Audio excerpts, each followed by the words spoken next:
روحانی اسکالر جناب سید سرفراز احمد شاہ صاحب اپنی کتاب کہہ فقیر کے چیپٹر ماہ رجب کی اہمیت و فضیلت میں دعائے مشلول کا ذکر کرتے ہوئے فرماتے ہیں کہ ہم ماہ رجب میں یہ دعا بھی پڑھ سکتے ہیں جو امید ہے کہ رب کے حضور قبولیت پائے گی۔ اس دعا کے سلسلے میں روایت ہے کہ ایک بار حضرت علی کرم اللہ وجہہ اپنے صاحبزادگان کے ساتھ خانہ کعبہ تشریف لے گئے۔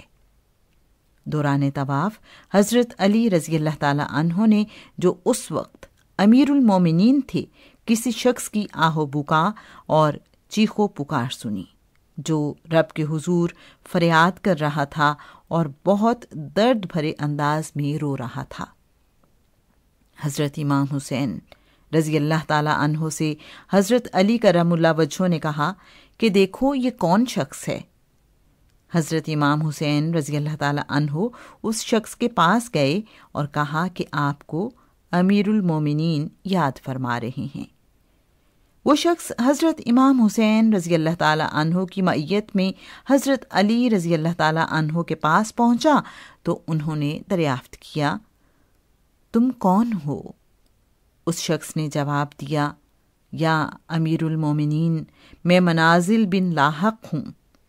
پوچھا، تم اتنے درد سے کیوں رو رہے تھے؟ کیا دکھ ہے؟ وہ بولا، دیکھیں میں کس قدر کڑیل جوان ہوں لیکن میری دائیں سائیڈ لکڑی کی طرح اکڑی ہے۔ حضرت علی کرم اللہ وجہہ نے پوچھا، یہ کیسے ہوا؟ کہنے لگا، چڑھتی جوانی کا دور تھا، میں دنیا کے عیش و عشرت میں کھو کر گناہ کرنے لگا۔ میرے والد نے مجھے روکا لیکن میں نے ان کی ایک نہ سنی۔ جب میں گناہوں میں ڈوبتا چلا گیا تو میرے والد نے ڈانٹ ڈپٹ اور مار سے کام لیا۔ تب میں نے اپنی بدبختی کو آواز دی اور جواب میں اپنے بوڑھے والد کو مارنے لگا۔ وہ میری طاقت کے سامنے بہت ضعیف تھے، لہٰذا انہیں چوٹیں بہت آتی تھیں۔ مار کھا کھا کر میرے والد آخر تنگ آ گئے اور کہنے لگے، میں اب ساری عمر روزے رکھوں گا اور اللہ سے اپنا حق مانگوں گا۔ میرے والد نے مسلسل روزے رکھنا شروع کر دیے۔ ایک ہی ہفتے بعد حج کا زمانہ آ گیا اور وہ حج پر چلے گئے۔ وہاں خانہ کعبہ کا غلاف پکڑ کر رب کے حضور انہوں نے فریاد کی، یا باری تعالی تیری ذات سب سے بڑھ کر طاقتور ہے، لوگ تجھ سے اپنی حاجتیں مانگتے ہیں، تو جو اس گھر کا مالک ہے، جس گھر کی طرف لوگ دور دور سے حج کے لیے آتے ہیں، میں آج تجھ سے اپنا حق مانگتا ہوں، تو منازل بن لاحق سے میرا حق لے لے۔ جو ہی میرے والد کی زبان سے یہ الفاظ نکلے میری دائیں سائیڈ شل ہو گئی اور اس روز سے میں مفلوج ہوں۔ تب میں نے اپنے والد سے معافی مانگی اور درخواست کی کہ خانہ کعبہ میں اسی جگہ جا کر میرے لیے دعا کریں کہ اللہ مجھے اس مصیبت سے نجات دے۔ میں اپنے والد کو ایک اونٹنی پر سوار کروا کر خانہ کعبہ کی طرف روانہ ہوا۔ راستے میں اونٹنی بدک گئی اور میرے والد اونٹنی سے گر کر انتقال کر گئے۔ اس وقت سے میں اسی حال میں ہوں۔ جناب حضرت علی کرم اللہ وجہہ نے اسے ایک دعا پڑھنے کو دی اور فرمایا کہ اسے پڑھو، رب تعالیٰ سے امید ہے کہ اسے پڑھنے سے تم صحت یاب ہو جاؤ گے۔ منازل بن لاحق کا یہ کہنا ہے کہ اس رات جب میں سویا تو مجھے حضرت صلی اللہ علیہ وآلہ وسلم کی زیارت ہو گئی اور آپ صلی اللہ علیہ وآلہ وسلم نے فرمایا، جو دعا تمہیں میرے چچا زاد بھائی علی نے دی ہے اس کو پڑھو، اس دعا میں اسم اعظم پوشیدہ ہے اور جو شخص رب کو اسم اعظم سے پکارتا ہے رب اس کی دعائیں پوری کرتا ہے۔ یاد رکھیں وہ رجب کا مہینہ تھا، لہٰذا رجب کے مہینے میں ہر نماز کے بعد یہ دعا پڑھیں۔ جو بھی آپ کی خواہش اور مراد ہے اس کا تصور کر کے اللہ کے حضور گڑ گڑائیے اور یہ دعا مانگیے۔ آخر میں جہاں یہ الفاظ آتے ہیں کہ تو مجھے میری مراد عطا فرما دے، بے شک بلا شبہ حقیقت میں ہر چیز تیرے ہی قابو میں ہے، تو میری مراد کے بعد اپنی اس خواہش، مراد اور حاجت کا نام لے لیں۔ دعا پڑھنے کا طریقہ یہی ہے۔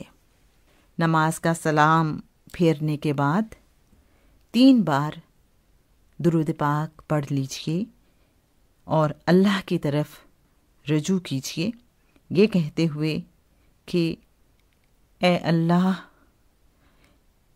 اے پوشیدہ چیزوں کے جاننے والے، اے وہ ذات جس کی قدرت سے آسمان بنائے گئے ہیں، اے وہ ذات جس کی قوت سے زمین بچھائی گئی ہے، اے وہ ذات جس کے نور جلال سے سورج اور چاند روشن پر نور ہیں، اے وہ ذات جس کی توجہ ہر پاک ایماندار نفس کی طرف ہوتی ہے، اے وہ ذات جو ترساں اور ہراساں لوگوں کو خوف میں تسکین دینے والی ہے، اے وہ ذات جس کے ہاں مخلوق کی حاجتیں پوری کی جاتی ہیں، اے وہ ذات جس نے یوسف علیہ السلام کو غلامی کی ذلت سے نجات دلائی، اے وہ ذات جس کا کوئی دربان ہے کہ اس کو پکارا جائے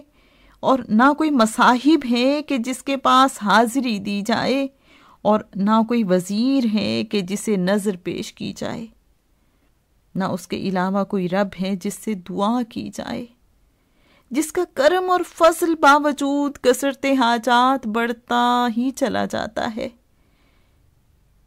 میں تجھ سے درخواست کرتا ہوں کہ تو اپنی رحمت آپ صلی اللہ علیہ وآلہ وسلم اور آپ صلی اللہ علیہ وآلہ وسلم کی اولاد پر نازل فرما اور مجھے میری مراد عطا فرما دے۔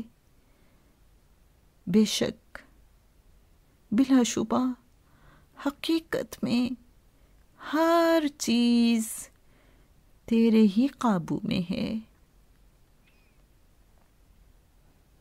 یہ دعا کے وہ الفاظ ہیں جو آپ صلی اللہ علیہ وآلہ وسلم نے اپنی زبان مبارک سے بھی اس خواب میں ادا فرمائے تھے اور منازل بن لاحق کو تلقین فرمائی تھی کہ اس دعا کو پڑھنے والے کی کوئی حاجت اور دعا رد نہیں ہوتی۔ اسی میں اسم اعظم پوشیدہ ہے کیونکہ یہ آپ صلی اللہ علیہ وآلہ وسلم نے فرمایا ہے اور آپ صلی اللہ علیہ وآلہ وسلم کی زبان مبارک سے نکلنے والا کوئی لفظ حکمت سے خالی نہیں اور اس میں کوئی شبہ نہیں۔ لہٰذا رجب کے مہینے میں رب تعالیٰ سے یہ دعا مانگیں، انشاءاللہ وہ اپنی رحمت کے صدقے آپ کی حاجتیں پوری کرے گا۔ حوالہ کتاب کہف فقیر، پیج نمبر 60, 61 and 62۔